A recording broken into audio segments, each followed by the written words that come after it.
Let me tell you a story about a 26-year-old student who, right from his own bedroom, became the internet's biggest drug lord. He built a billion-dollar empire so vast, so hidden, that it had the FBI and the CIA chasing a ghost for years. This is the absolutely unbelievable true story of the Silk Road. To really get this story, we have to start with the internet itself. We all use Google, YouTube, Amazon. We kind of think that's the whole thing. But what if I told you that everything you've ever seen online is just a tiny, tiny fraction of what's actually out there? The best way to picture it is like this iceberg. You see that little tip sticking out of the water? Well, that's the surface web. It's only about 4% of the entire internet. The other 96%, that's all hidden beneath the surface. This massive, invisible world where search engines like Google simply can't go. Now, this huge hidden part is called the deep web. And look, it's not as scary as it sounds. Most of it is just normal, private stuff that's password protected. Like your emails, your online banking, your medical records. But hidden in the deepest, darkest corner of that deep web, there's something else entirely, the dark web. And that is where our story really takes place. So you might be asking, how do people even get to this hidden world without getting caught? Well, they use a special key, a browser called Tor. Tor actually stands for the Onion Router, which is a perfect name because it protects your identity by wrapping it up in layer after layer of encryption, just like an onion. So how does this magic work? Well, when you use Tor, your signal doesn't just go straight to a website. Oh no. Instead, it gets bounced around thousands of random computers all over the world. Your request might zip from Pakistan to Brazil, then over to Germany, all before it reaches its final destination. And here's the kicker. At each step, the previous path is erased. It makes it nearly impossible for anyone, even the FBI, to trace where you are. Okay, so Tor solved the problem of how to stay anonymous, but there was still one huge piece of the puzzle missing: money. I mean, you can't exactly use a Visa card for illegal stuff, right? The solution dropped in 2009 with Bitcoin. It was the perfect untraceable digital cash. You could send and receive it without any bank getting involved. Just like that, Bitcoin became the lifeblood of the dark web.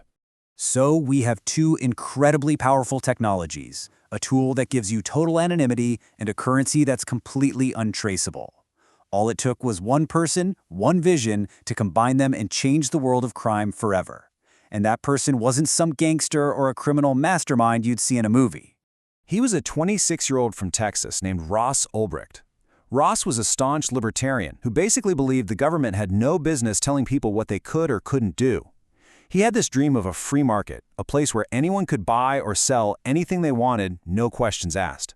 So he taught himself to code, and in 2011, he launched a website he named after that ancient trade route, Silk Road.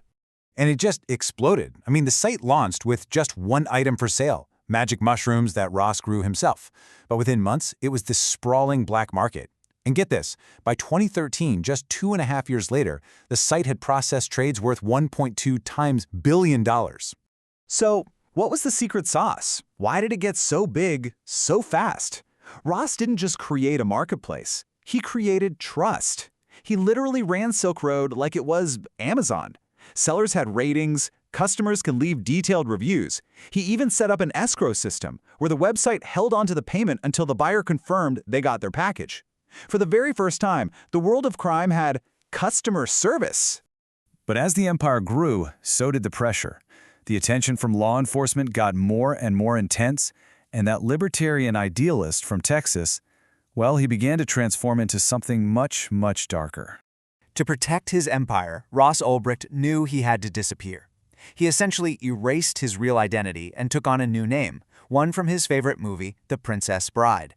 He became Dread Pirate Roberts, or DPR for short.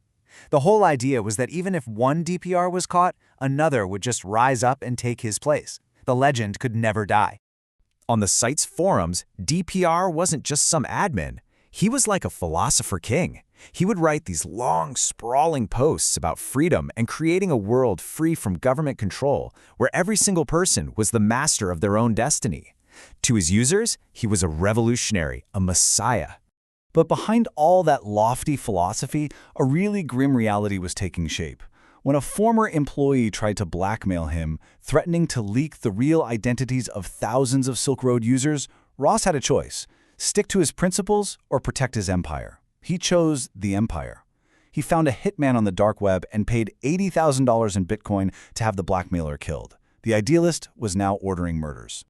By now, the FBI, the DEA, and the IRS were in a full-blown manhunt. They were literally hunting a ghost, a faceless kingpin known only as DPR. They knew what was being sold, they knew the scale of it, but they had absolutely no idea who was running the show or even where on the entire planet he was. So how on earth did they catch him? In the end, it wasn't some complex hack or a high-tech sting operation. It was a simple Google search. An IRS agent named Gary Alfred decided to go way back and look for the very first mentions of Silk Road anywhere online. He found a post from a user named Altoid promoting the site. Then, digging deeper, he found another post where that same user, Altoid, was asking for coding help and had accidentally left his real email address, rossulbricht@gmail.com.